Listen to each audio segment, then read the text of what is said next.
Greetings, fellow moviegoers, and welcome to Movie Central, the place to talk about movies, TV shows based on movies, toys based on movies, games based on movies, and rides based on movies.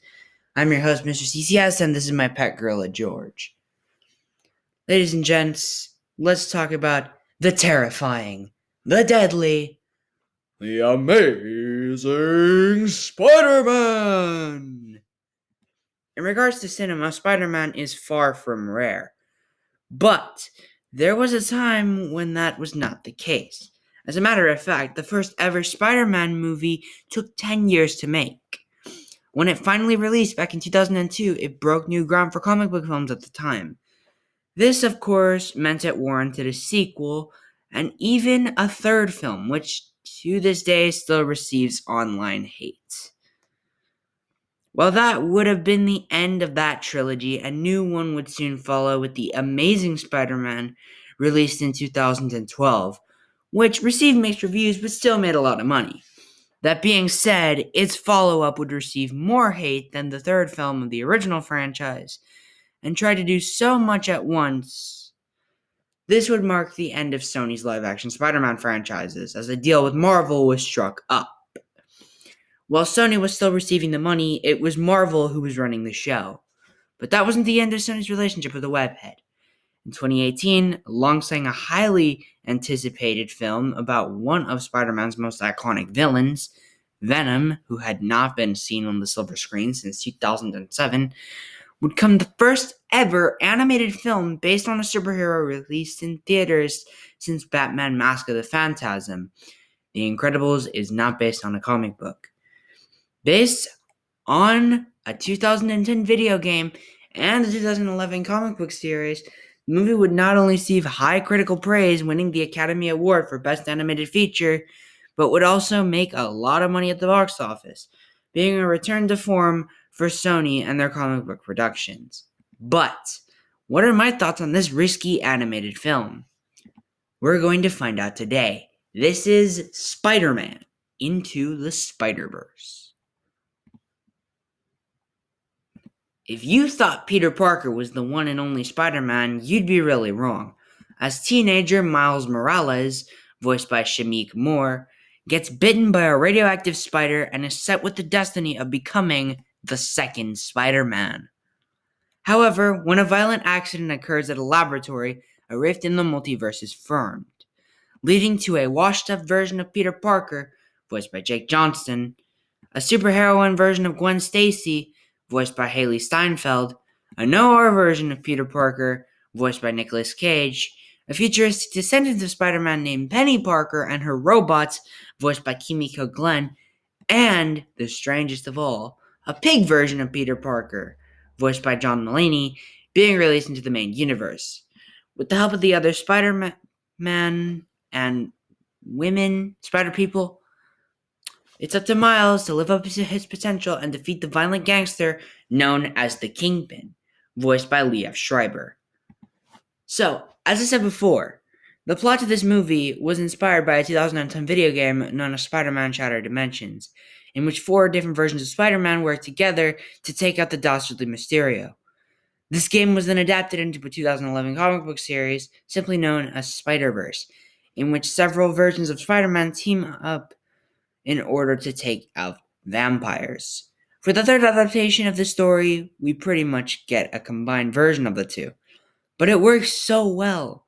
I'd even go as far to say it's even a lot better than the live-action properties, despite the fact that a lot of the live-action films are very good. Other than the story, what else is so great about this film? Let's find out. In most adaptations of media, we see Peter Parker, the original version of Spider-Man, the one who's been wearing the costume for 60 years. But ever since he was introduced in 2011, Miles Morales was a really good replacement. But for some reason, he was always shoved to the sidelines and given stupid nicknames like Kid Arachnid or Spidey, as in Spy Kids -D, or Spin. God, that is stupid. However, this is the first version where Miles was not shoved to the sidelines and was treated like he was in his debut comic. He was treated like Spider-Man and not like a cheap knockoff. He goes through a very good arc, and you grow to like him a lot more as the movie goes on. And as far as characters go, he is a worthy addition to the cinematic Spider-Man. The other people in this movie are also really well handled. Well, spider people, that is. My personal two favorites are Peter B. Parker and Spider-Gwen, also misused in several forms of media. The reason why this version of Peter Parker works so well is that he's completely unexpected. You don't expect to see someone like Spider-Man completely washed up. Yet here we are, seeing him so washed up and broken that you just want to see him get better by the end. Even though this movie is just under 2 hours, it gives the other characters like Parker an arc. I can say the same thing about Gwen Stacy, whose arc revolves around trust and friendship, which is always good to see. As for the other Spider people, I'd say the surprise for all of them is Penny Parker. While I'm not usually the biggest fan of anime, she was surprisingly deep.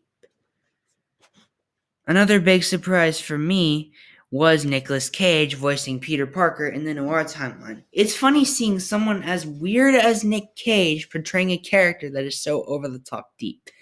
It makes me chuckle every time I think about it, in a good way.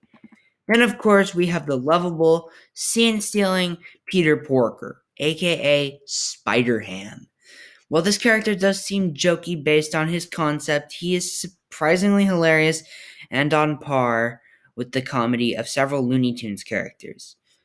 But all great main characters must have strong supporting characters, like Miles' parents, Mary Jane Watson, and to a certain extent, Miles' uncle Aaron are all used so well. They add so much to the story despite not being on screen for very long. And then we have the villains. This film does incorporate several villains from the Spider-Man mythos, including the Green Goblin, Tombstone, Scorpion, and a gender-swapped version of Dr. Octopus. But by far, the two best villains in this movie are the Kingpin and the Prowler. Let's start with the latter. The Prowler is essentially Darth Vader at first, the bodyguard of the big bad, who doesn't say much and usually stands there to be threatening. But by the latter end of the second act of the movie, his character becomes surprisingly a lot more deep, impactful, and emotional than expected.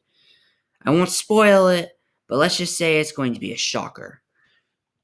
As far as the main villain goes, the Kingpin was completely reworked from evil mob boss that you hate absolutely to a more humanized version, as during a duel with Spider-Man, his family witnessed and left him only to get killed by a bus, which of course leads him to have a personal vendetta against the wall crawler.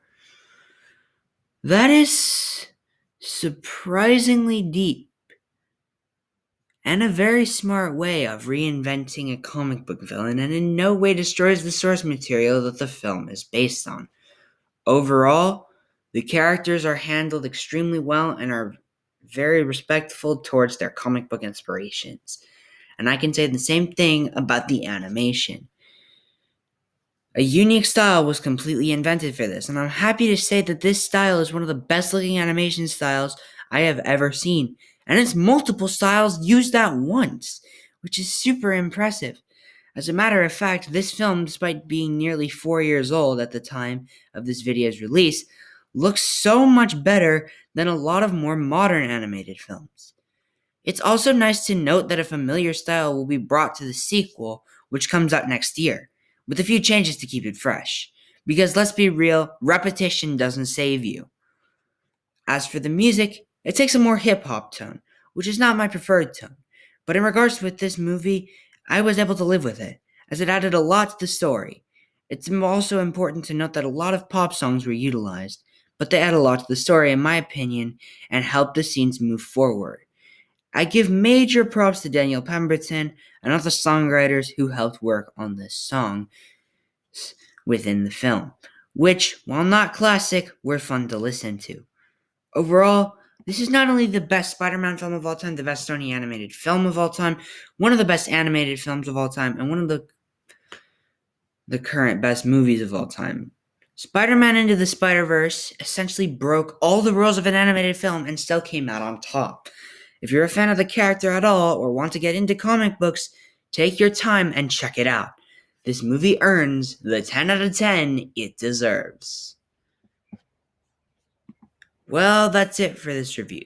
Feel free to leave your thoughts on this film below, and tune in next week for yet another surprise. With that said, my name is Mr. CCS, this is Movie Central, and that, my friends, is a wrap. See you next week.